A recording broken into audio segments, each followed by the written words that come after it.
My name is Patrick Quigley. I'm the Artistic Director of Opera Lafayette, and it's really exciting to be able to welcome you all to the first edition of our Salon series for our 31st season for 2025-2026. I'm going to be your host this evening as we explore the world of Henry Purcell's Dido and Aeneas, 17th century English musical theater, and how early performances might have looked and sounded. Our talk this evening is in anticipation of Opera Lafayette's upcoming performances of Purcell's Dido and Aeneas on October 16 and 18 at Washington, D.C.'s Sixth and I, and on October 20th at New York's El Museo del Barrio. You can find out more about our performances, including how to get tickets and our cast, by visiting www.operalafayette.org. Dido and Aeneas, which was written in the latter two decades of the 17th century, is Purcell's only true opera and a gem of the English language repertoire. The story, taken from Virgil's Aeneid, opens with Dido, queen of Carthage, receiving at her court the dashing Trojan prince Aeneas. The two have a brief, intense love affair, but Aeneas is called away by the fates to further adventures, upon which he will found Rome, and leaving Dido brokenhearted and abandoned. And Dido, in one of the most memorable final scenes in all of opera, builds a funeral pyre for herself and commits suicide, singing the haunting aria, "When I am laid in earth, may my wrongs create no trouble in thy breast."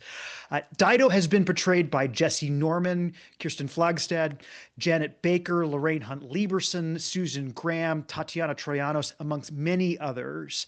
And tonight we're going to talk about perhaps who might have portrayed Dido in the first performances of this work.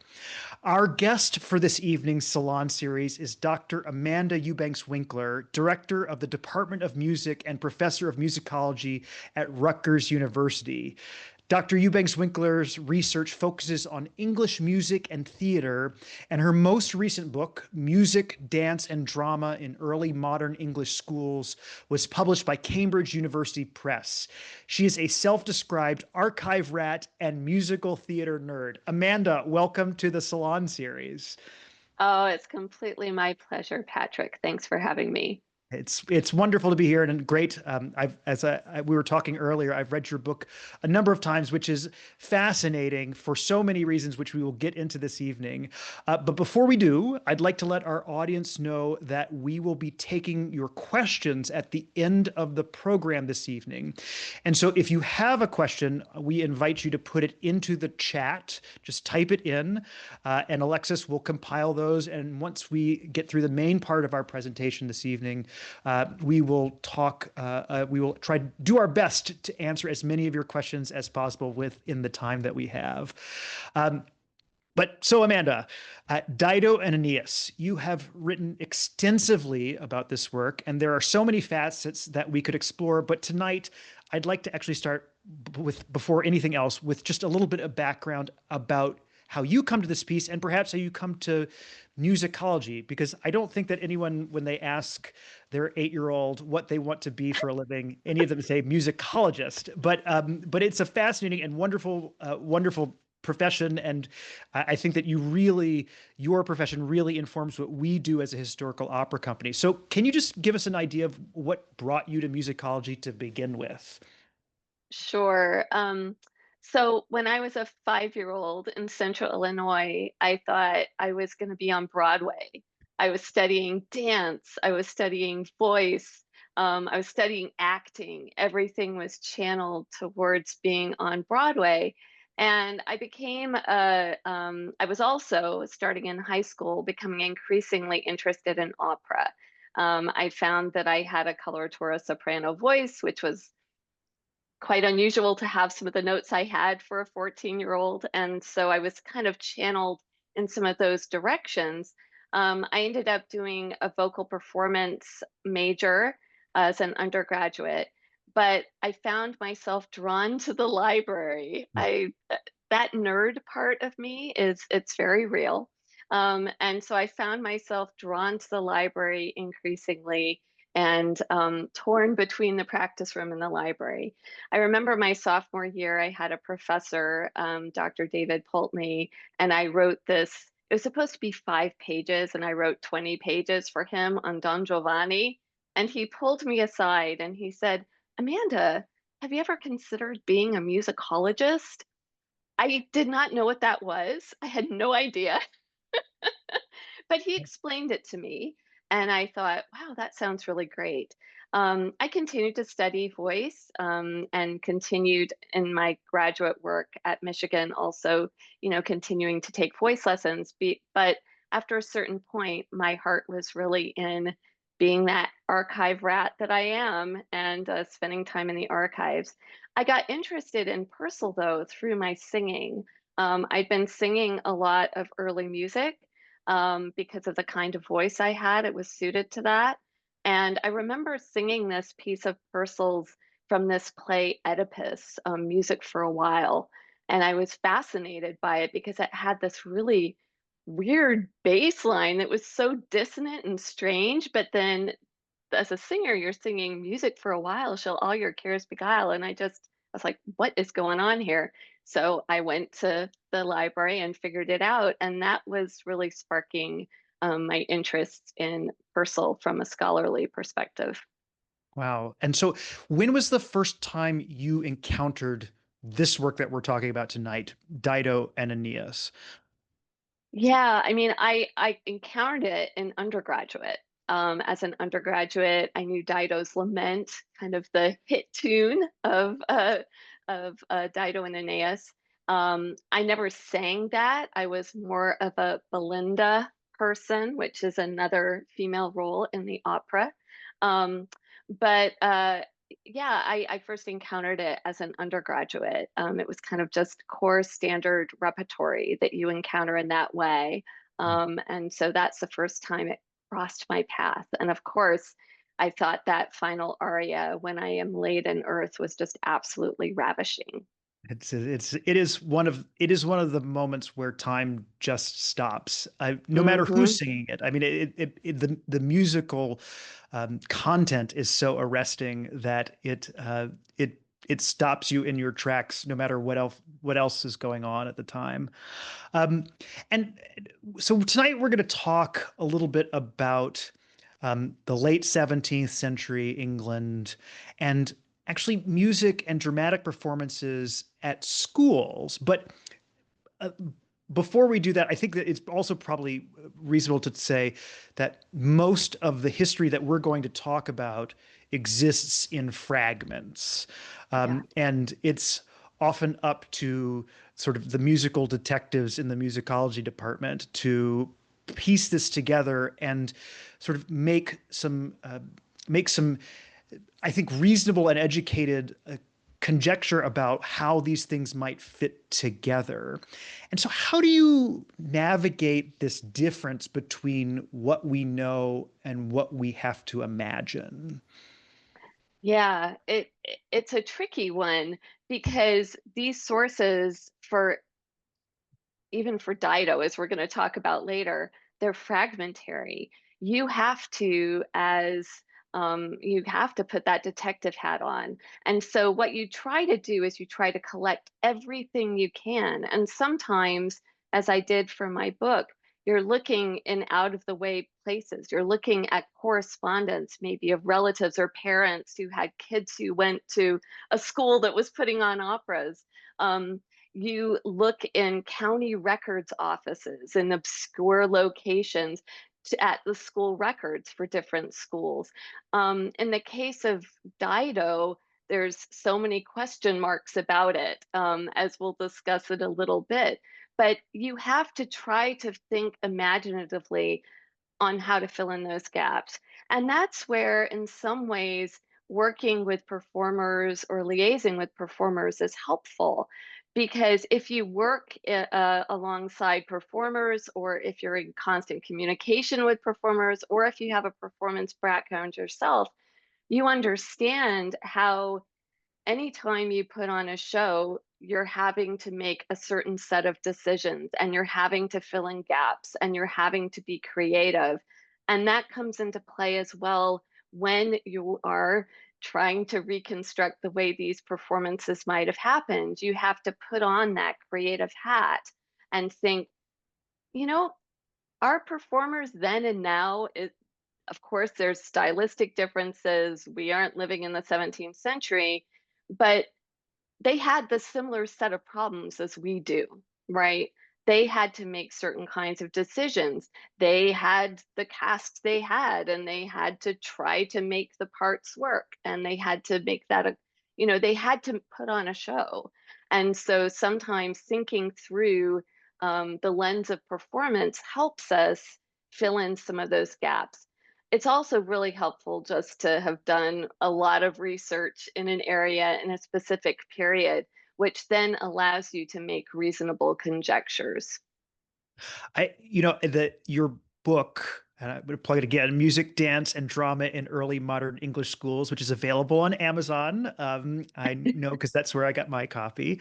I thought that one of the really interesting and helpful things that you did was that in the forward you begin with talking about your experience working on your daughter's school production of Singing in the Rain. Um, why begin there, and how does that relate to what we're going to talk about tonight?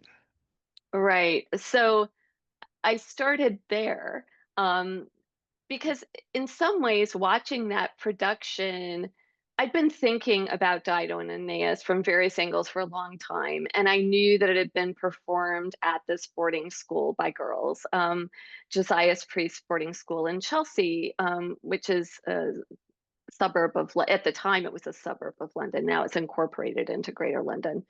And so I knew it had been performed at this school, and I thought, well, is it in some ways, does my experience working with my daughter's school and her school production, might that give me a certain kind of insight into the way children might have behaved in the past and how they might have performed in the past? And so, it allowed me to kind of take this imaginative leap as I was looking at this program that I had from her school performance. We have the libretto from the Chelsea school performance. It's one of the only things that survives from that moment, and made me wonder, well, what else has been lost, and how might we start thinking creatively about how these things might have gone in the past? And so, observing the behavior of my daughter and her classmates together, being rambunctious backstage, it made me wonder about what might have been at stake in a school environment in the 17th century as well, that was also putting on a show. Yeah, we are taking that performance in Chelsea as sort of the frame through which we are interpreting this, including having almost all of the parts be sung by treble voices. But in some of our earlier correspondence, I actually put down, why do you think Dido and Aeneas was performed in 1689? And you said, well, I'm not. Well, that's a good question because we have to talk about whether or not it was performed. So, where do you think Dido and Aeneas was actually first performed, and when was it? Let's start there. Right. So it's complicated is the answer. And it's complicated because we have so many missing pieces. So I can kind of lay out for you what evidence we have. Um, it was around 2009, I think, a scholar named Brian White, a fellow archive rat, found in the archives this letter from this person, who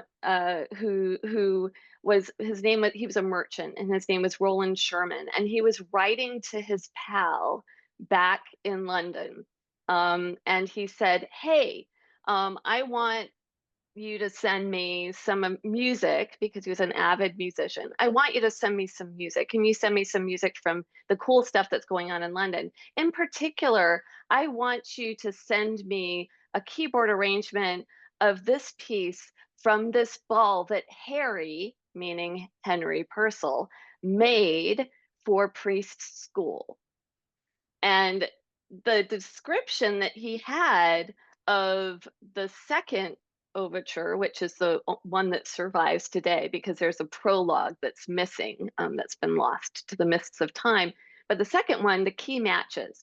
And so it's clearly talking about Dido, or it's very likely it's talking about Dido. This guy went and traveled to the Levant in July 1688. So we know he must have known about that performance of Dido at preschool before then. Okay. Now, the question is, though, was that the first performance? The letter does say it was made for Harry's school, but did he have all the information, or did he just think it was made for Harry's school? That was made by Harry for Josiah's preschool. That we do not know. The other problem is this, is that what we do have that kind of raises suspicions that there might have been an intended court performance that was even earlier is the fact that we have a libretto from the school performance of Venus and Adonis, which is a very similar work. That one's by John Blow, but it's a very similar work to Dido and Aeneas. And that libretto, it was saved by this doting uncle, and he scribbled in the cast list for Venus and Adonis. And we know at the header says, as performed by the king. So we know that Venus and Adonis, and we have other evidence that it was, there's manuscripts, we have other records of a court performance that predates the school performance at Josiah's priests. So for a long time, the standard line was, well, Dido probably was performed at court first. We've just lost everything about that performance. And then it was performed at school, at Josiah's preschool. So, in other words, it paralleled the trajectory. Dido paralleled the trajectory that we see with Venus and Adonis. But we just don't know for sure. And a lot of people have kind of focused in on that, that thing that Harry made for Josiah's preschool, thinking, well, maybe it did originate. And it could be because there was so much political tumult in late 17th century England that the courtly environment was extremely unstable. Why? Because right around this time, James II, who was Catholic, was under siege. He ends up being removed for his Catholicism as part of the Glorious Revolution. And then you have William and Mary, Protestant monarchs, installed. So there was a lot of, as the epilogue says, turning times that were happening in England during this period. And so it's possible that maybe Henry Purcell was thinking, I'm going to write this parallel work to Venus and Adonis, and it's going to be performed at court. And then it all fell apart. And he's like, well, there's always Josiah's Priest's boarding school. It can be performed there. And Josiah's Priest had close connections also as a dancing master. And there's some evidence that he was a choreographer as well for the London stage. So there was this kind of conduit or pipeline and synergy between people who are working at court, theater, and priest school. So all we know for sure is that it was performed there, and it was performed there sometime before July 1688, because that's when our friend Rowland Sherman the merchant took off to go to the Levant as part of the Levant Company. I mean, that's amazing that we've been able to actually pull that together, because it seems so unlikely that all of those things would exist and we would have them this far past the time that it happened. Uh, I guess there's another question in this sort of topic, which is, where does the musical material that we think of as Dido and Aeneas, do we have a 17th century score of this music? No, no, we do not. All we've got, this is the source situation, talking about gaps. There are so many with Dido. So we have the libretto from the Chelsea school-based performance. We have a 1689 epilogue that was written probably for a second, like a reprise performance at preschool, that was written by this playwright, Thomas Durfee, who had been kind of hanging out at the school, living there, maybe teaching in some capacity. And he wrote this epilogue. He also wrote this really scurrilous play called Love for Money, or The Boarding School, that was a thinly veiled account of his time at Chelsea.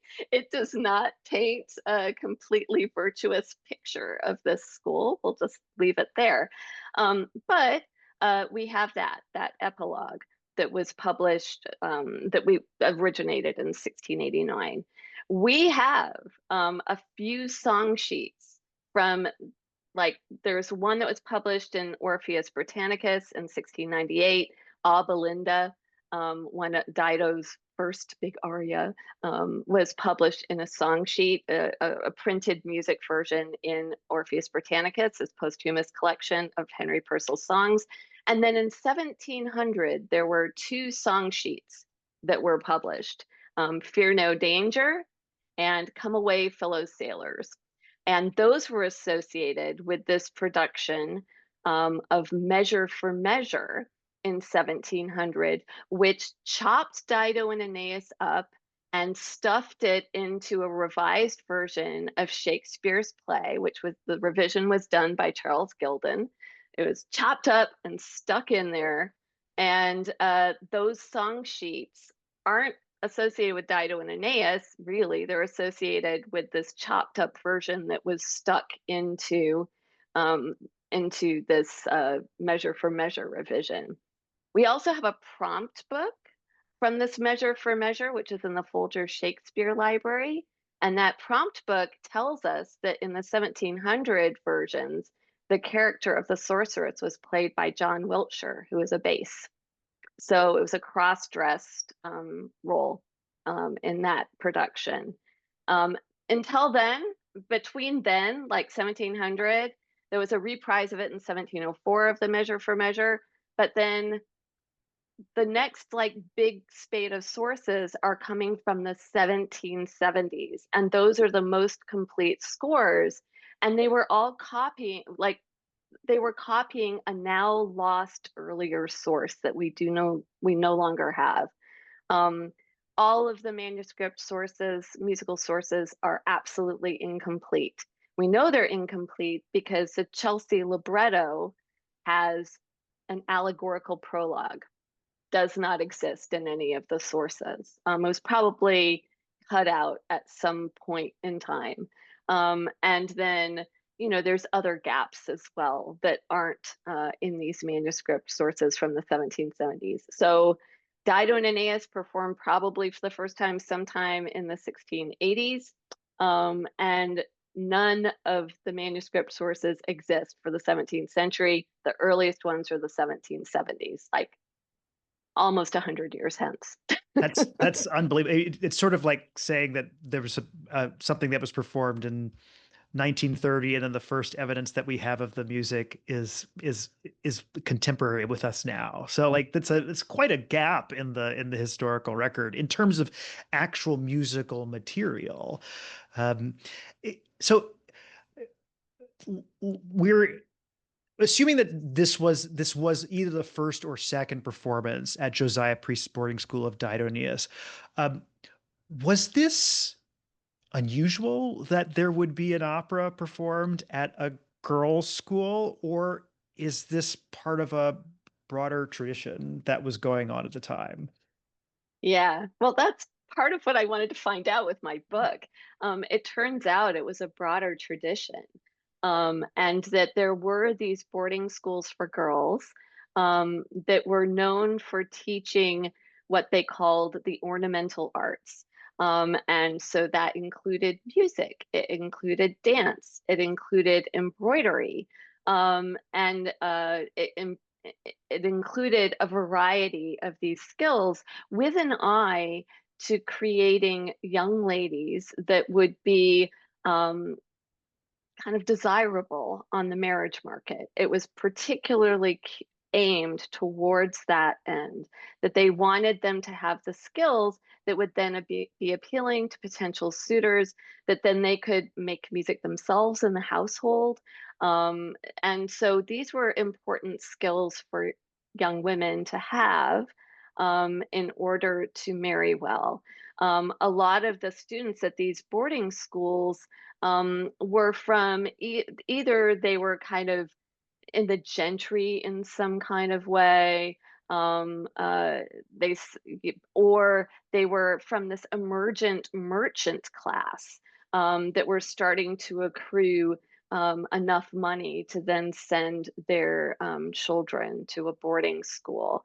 So it was an ongoing thing. I mean, there are examples from the early 17th century. There's one called Cupid's Banishment that was done at a school in Deptford. There was another one that was done at a boarding school in Spittle, Cupid's Coronation.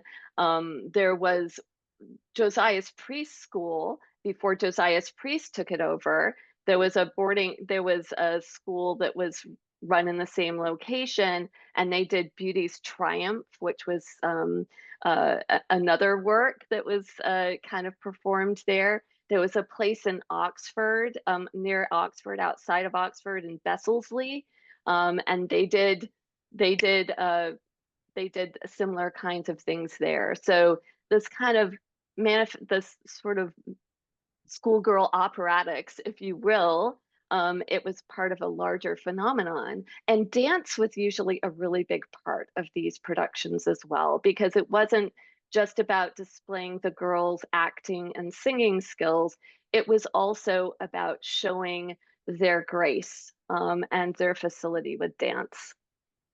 The interesting thing about this piece is I, from personal experience, my second performance or second production of this work that I ever did was at a arts camp for middle and high school students in the woods of Connecticut, at a school park called Bucks Rock, where we sort of put on a bunch of shows. I think something like 8 musicals during the summer, in addition to having a chorus and orchestra, and we did this with middle school and high school students, and it's amazing how not easy, but how accomplishable the music of the Purcell's music, at least for this piece, is by young voices. The ranges are not gigantic.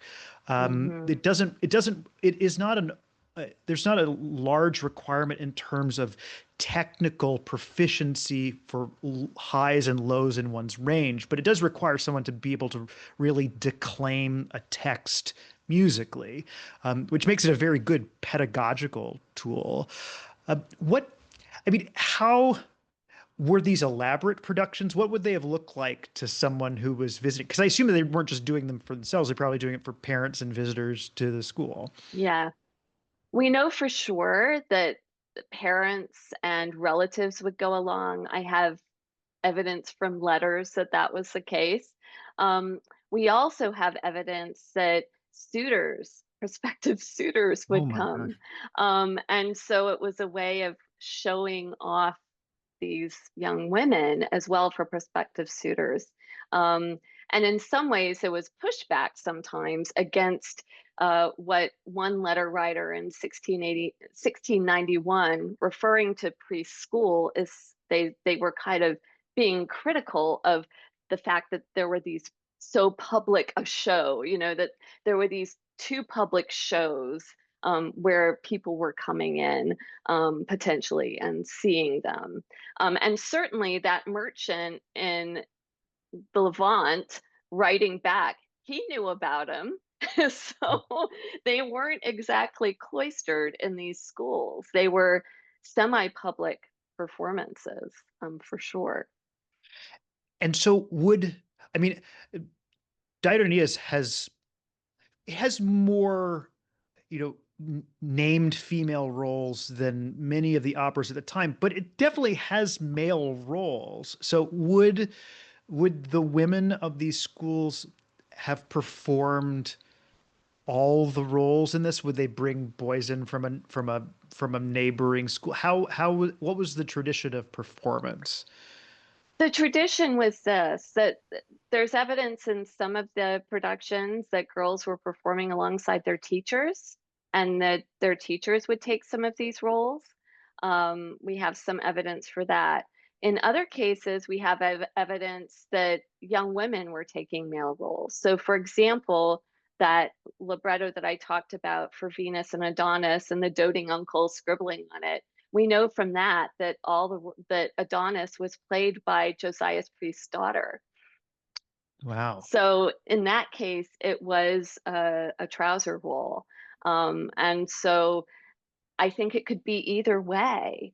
That sometimes maybe if the role, for whatever reason, they didn't want a young woman at the school doing it, then they could have a solution like the schoolmaster's daughter, because it doesn't kind of trigger the same class concerns having the schoolmaster's daughter do it as maybe a young gentlewoman doing a cross-dressed role. Um, or you could have a singing teacher, one of the singing teachers do these roles. Again, there's evidence for both things. There's also evidence at the school at Besselsley that for the role they did this Orpheus and Eurydice at the Besselsley School, and they actually for that they brought in a singer from the London stage to perform that cross-dressed role. So I think it just depends, but that's not to say that some of these roles that were taken by young women at these schools, some of them are quite challenging. And, you know, for example, they weren't always playing roles that were aligned with what 17th century notions of appropriate female behavior would have been. Like, for example, they might have played a sorceress. They might have been witches in this in Dido and Aeneas. In Beauty's Triumph, there was a fury. So they weren't always playing these docile roles. In some ways, they were stretching themselves and showing their abilities by taking on these roles that were certainly challenging dominant notions of the way that young women should behave. Sure. And I mean, not only was there sort of cross-gender casting, but they're also, these are very adult stories. I mean, Dido and Aeneas is about like a sort of a torrid affair that ends in performative suicide. What did a contemporary audience feel about young women acting out sort of what is in essence betrayal, seduction, and even like in of course suicide on stage when they are when I mean, was this seen as appropriate or even moral at the time? Well, that 1691 letter writer writing to her pal did not think it was appropriate. That's the answer for her. um, but I think that for others, like the doting uncle, we have some of his correspondence because Venus and Adonis is also a pretty spicy story, right? Yes, yes. Um, and he just talked about the accomplishments of the young women, and he was talking about his niece Molly and how well she did and her dancing, and she's really come a long way and how accomplished she was. So it was the typical doting parental kind of slash uncle in this case information. But not everybody felt that way. For some people, it would have piqued their ire. For some people, they didn't feel it was appropriate for women to take on these kinds of roles. So I think it depended on who was watching and what their particular perspective was as to whether or not they thought it was a good or a bad thing for these girls to play these roles that were subverting these traditional notions of the way women at that time should be behaving. Right. I mean, there's certainly sort of some virtue challenging that's going on in just the mere act of performing. But would any of these families of the women who were at these schools have ever imagined that their daughters could become an actress, or was that Oh, not? I, no, no, no. That would have been very bad indeed. Um, there are these accounts, you know, no, they would not have liked that because actresses at the time in the late 17th century, by that time, it was not an all male stage as it was in Shakespeare's day. Actresses were allowed to perform, but they tended to have quite a dicey reputation. Um, they oftentimes had a series of lovers that were well known. And if they didn't do that, then that was considered to be the exception to the rule. So, for example, there was an actress in the late 17th century named Anne Bracegirdle, and people somewhat sarcastically at the time called her the celebrated virgin because she was the exception to the rule in that she wasn't sleeping with a lot of people. So certainly that would not have been a dream for any parent sending their child off to boarding school, that they would be involved in that kind of life. That would really have been very transgressive indeed. That there are cases of in the correspondence and in letters, but also some of the plays. There were plays and other kind of popular culture things that were addressing the situation in the schools and talking about the environment in the schools. And oftentimes, as part of these plays, and Durfee's love for money does it, the students are having liaisons with their singing teachers and their dancing masters. And I actually found a letter with this young woman who's running off with her dancing master, and they're trying to locate them before anything untoward happens. So um, they certainly did not want them to go into the performing arts professionally because that would have been inappropriate for women of their class. And there are these anxieties about them mixing with professionals, right? On the one hand, you want to give the girls the skills they need, and the way they can do that is by learning from professionals. And that's what drew people to the school. But then there's a drawback in doing that because then there's class mixing and also this kind of potential danger that they might get too attached to their teachers. this is, I mean, it's fascinating because it's sort of like it's good enough for us to educate you in this practice, but God forbid that you would ever do it in public, other than doing it in public for someone to choose you as to be part of their household. So there's this, it's a very strange dichotomy there in terms of like how fine the line is. I mean, was that remarked on at the time, or were there very clearly divided places where people were sort of existing at that point? Yeah, I think you're asking if I'm getting it right. Like, was there a clear delineation between what these young women were doing in an educational context versus what was happening on the public stage? Well, certainly there were lots of efforts in all the verbiage that surrounds these kind of schoolgirl operatic pieces. So oftentimes what you'll find, and they're somewhat disingenuous, is the prologues and epilogues to these pieces, they really underscore the young lady's chastity. They underscore that they're like the epilogue to the Dido talks about how they're Protestant nuns, so that they're in this cloistered environment, which we know absolutely was not true because we have lots of evidence it wasn't true. But that was the narrative. It's like, you've entrusted your daughters to us. They're good Protestant nuns in this cloistered environment, and we're keeping them away from all of these more salacious things. And yes, they are performing, but they're only performing to show you how accomplished they are. And it's a display of the skills that they have. That they've gotten from us at this school. So in some ways, another function that these schoolgirl operatics kind of served was as advertisements for the school. That they would judiciously bring people in to to display, oh, this is a really great school, and if your child goes here, then they can be accomplished in this particular set of ways.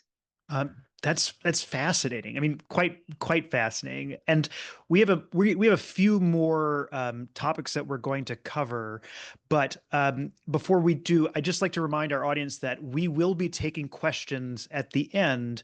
And if you want to just even if you already have some and you'd like to type them into the chat, Alexis will put it into our script and we will tackle them as they come. But Amanda, like I think one of the things that we would like to talk about is how, and I think particularly our production as we're going through it, is how this tradition might translate into the 21st century. So, like into contemporary performance by people who are trying to at least have some sense of what it could have sounded like. And one of Mm, those results of a performance, like we are doing with all treble voices, is that the music just sounds different. We're taking it's the sources that we have from the later musical sources that are sort of 18th century sources have choruses that are written for soprano, alto, and tenor bass voices. So mixed choruses. yeah. So it's going to sound much different from that when you do that with a three-part women's chorus. Hmm. What else might an audience notice when hearing Dido in this way that will be different than perhaps the recordings they've heard of Janet Baker or someone else in a more traditional mid 20th century production? Well, anything that you usually have seen, because if I'm remembering correctly, your Aeneas is also high voiced, yes? Yes. Yes. And so when you see or hear that, when you hear Dido and Aeneas um, singing together, for example, there's this duet where they're having an argument. It will sound quite different when you don't have that octave displacement, when they're more in the same range. And so that's something that's always really interesting when you move something up an octave. And it can do different things. You can have a different musical experience than having that kind of displacement. So that's a passage that I'm particularly interested to hear two high voiced people doing. I and also, I mean, it's I guess a little bit more topical than we were planning on it, but cross-dressing was clearly a part of these school productions. And as you said, the early 18th century productions had men sort of singing in drag as comedic sort of hag roles in Yes. in the role of the sorceress. Would this have been surprising in any way to, I mean, it seems a little racy to think about 17th and early 18th century audiences seeing this. Would this have been racy or surprising to the audience? No, I mean, I will say that young women cross-dressing, young women doing breeches roles, that was considered to be racy and was explicitly perceived by audiences both on the professional stage. And if they were doing it in the schools, I speculate about this. We know that that was considered to be extremely erotic. Why? Because usually a woman's legs were not revealed in their everyday costuming. And so the opportunity to see their legs was something that prologues and epilogues from like late 17th century plays that have these cross-dressed breeches roles played by attractive actresses, that was something that was considered to be really erotic and erotically charged. However, there was this whole tradition of playing older women by cross-dressed men, and that started way back, but it just continued on. And so the hag style witch, um, for example, there was a revival of Shakespeare's Macbeth that was done by this gentleman William Davenant for the Duke's Company, and he interpolated all of this music because why not singing and dancing witches? Sure, sounds great. Um, and that actually probably influenced the singing and dancing witches in Dido, by the way. Um, but in those productions, the role of Hecate was played by a cross-dressed man and a comedian. So it was something that was part and parcel of the way that you would perform kind of older women in a kind of a comical way. And that was part and parcel of what you do on the 17th and into the 18th century. So it's no great surprise that when Dido was done in the public theater, chopped up into Measure for Measure, that they cast a cross-dressed man in the role because, yeah, they would do that. It was a theatrical convention. I, the, and this is my last question. Then we have a number of really great questions from our audience. But um, how has your research changed the way that you hear Dido? So I mean, you encountered it the first time in undergraduate, and now you've learned a lot more about it.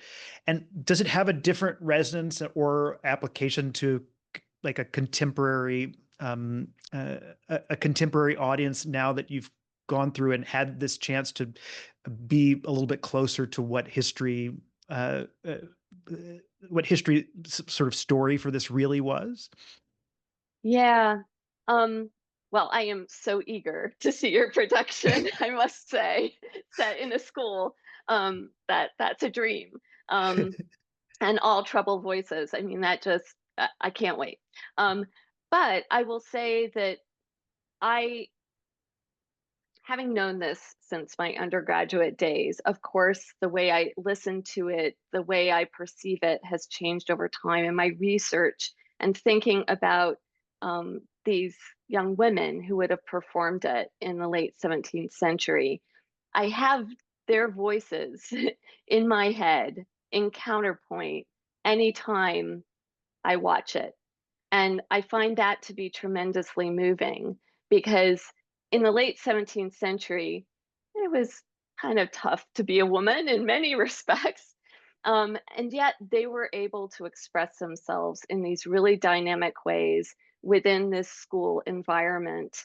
And I find that quite moving. And I hear their voices in my ears as anytime I watch it, regardless of who's performing it. I think of these girls and their importance to operatic history. And I'm happy that I could center them in some kind of way in my research. Well, I mean, it is both fascinating and compelling. So thank you for writing and about this history. I think it's important that we all know it, especially for a piece that is part of the repertoire and that we probably think of in different ways. I have a question from Mark Goodman, who asks, could you place Dido in Purcell's overall output? So is it connected thematically or musically to any of his other works of the time frame? How does it relate to his overall output? Because he has a quite a large output for someone who died so young. Yeah, he was prolific.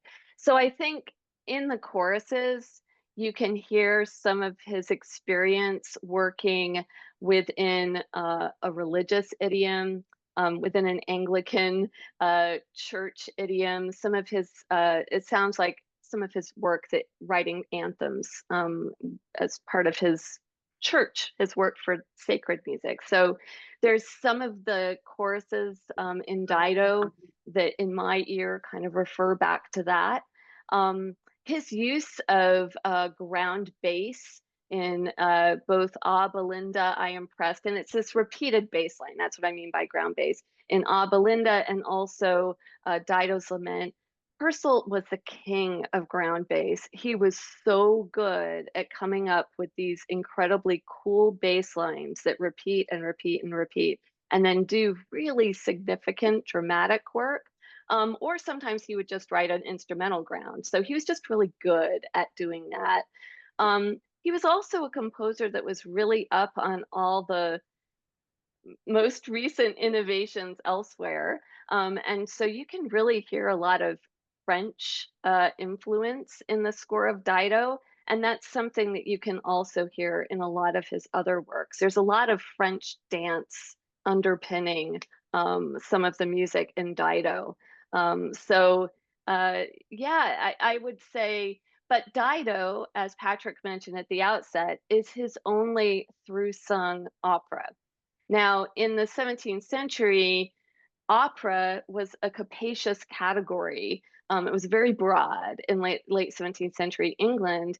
And one composer, Matthew Locke, basically said, look, the English don't like through sung opera. That's why we don't do it. We like mixing music in with spoken dialogue.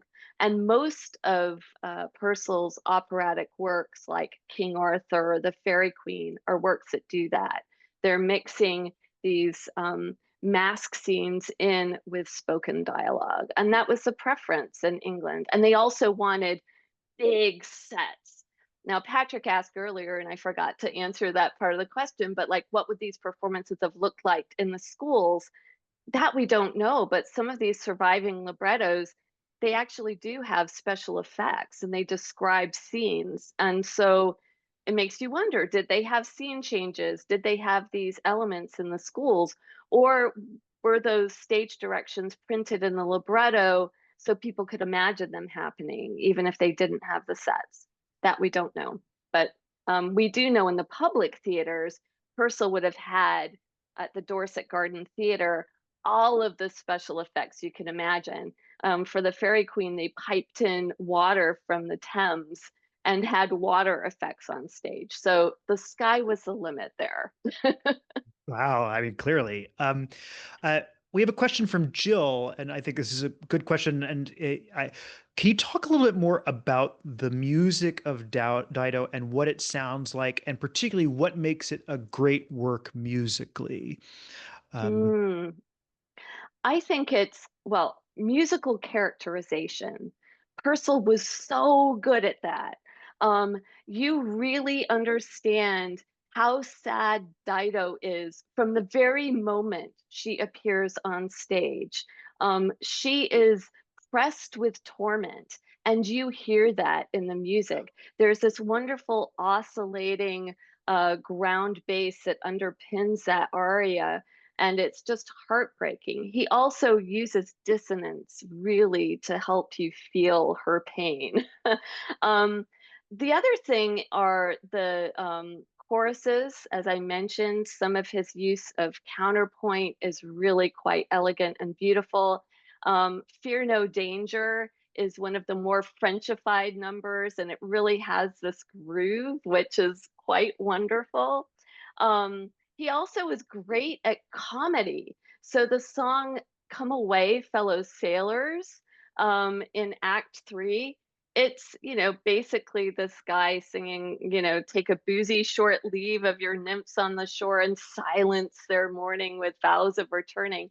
Under that silence their mourning of vows of returning, you get a little foreshadowing in the score of Dido's drooping bass line in her subsequent lament. So he was very clever as a composer, really astute. And for me, it's his musical characterization. I will say the role of Aeneas is quite thin in you don't get, doesn't even get an aria, really. no, he doesn't. It's quite a thin role, which if it was performed by a teacher, maybe that's why, or if it was performed by a young woman, who knows? But it's a quite thin role. He seems more invested in the women in this opera, and the sorceress is a wonderful foil for Dido. They have a similar range, which is quite interesting, at least in the surviving sources, the way that, because, but they have a similar range.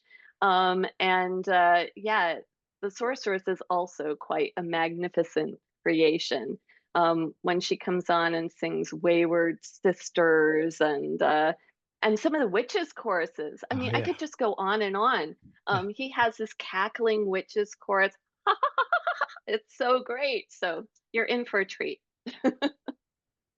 Yeah, I think that it's also, we should probably say that, for all the characterizations that are happening in this, that it only lasts for about 60 minutes total. Yes. with repeats and with a little bit, it's about an hour, and so there's a change of affect every minute and 30 seconds. And if you are, there's no time to get bored in this opera. It is constantly changing feeling and mood, and the music changes on a dime each Mhm. time that's happens as well. So it's a very concentrated sort of musical dramatic experience. Uh, we Salvatore asks, who commissioned or paid for the opera? Was it would the school have done that, or what? Do we know anything about where how it actually came to be? Yes, that's a great question. And I wish I had receipts. I have receipts from preschool of like a singing teacher being paid and a bill for gloves and some other stuff, but I don't have anything about how this opera was paid for. I have my suspicions though. There was, I think that Henry Purcell and Josiah's Priest were friends. I think that's likely the case. And I think that Josiah's Priest asked his friend if they could perform his score at the school. He clearly had some conduit going with the theater world and the world at court. And there was a lot of overlap there with composers there through his work as a dancing master and a choreographer. And so I think he had the ability to get his pals to give him scores. And I know for sure at other schools, what would happen is personnel from the city, so in this case, London, would move in and out of the school and they would moonlight there. And so we know that Purcell had an attachment with another school as well, and he wrote this piece called Celestial Ode for them.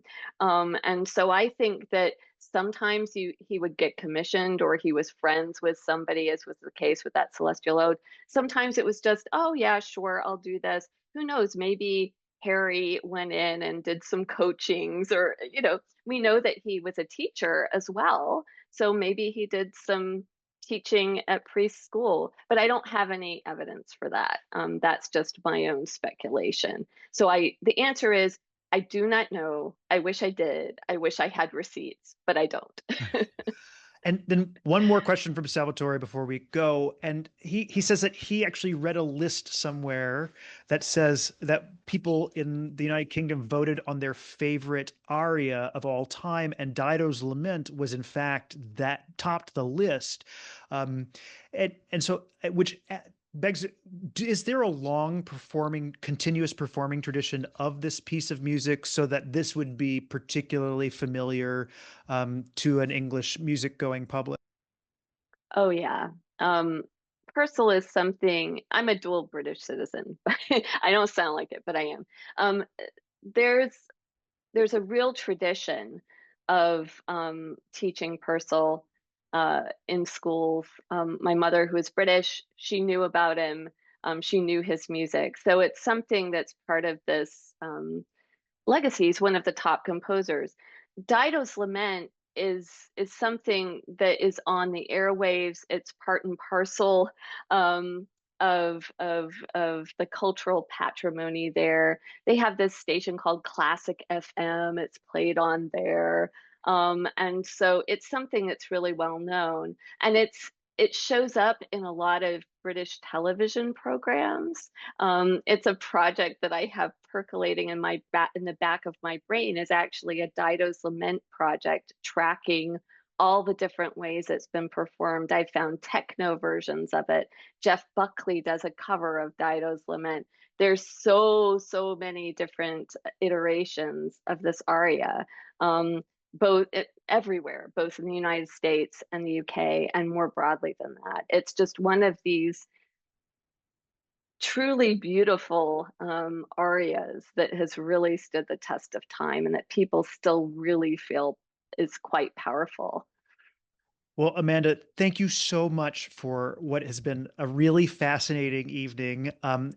And I would like to let everyone know that if they would like to hear you speak more, you're actually going to be giving the pre-concert lectures for all of our shows. So I really encourage you to come out and see what Amanda does when she is not sort of sandbagged by me asking her questions. So thank you for being here. I want to thank our Salon series producer, Alexis Amay, for running the tech side of our show this evening. And I hope that we see all of you at our upcoming performances of Purcell's Dido and Aeneas in October 16th and 18th in Washington, D.C., and October 20th in New York. And you can find more information at operalafayette.org. Thank you all so very much for coming tonight to the Salon series. We have more of these throughout the year, and we look forward to seeing you in October. So thank you so much, Amanda, and thank you everyone for attending. Hope to see you soon. So.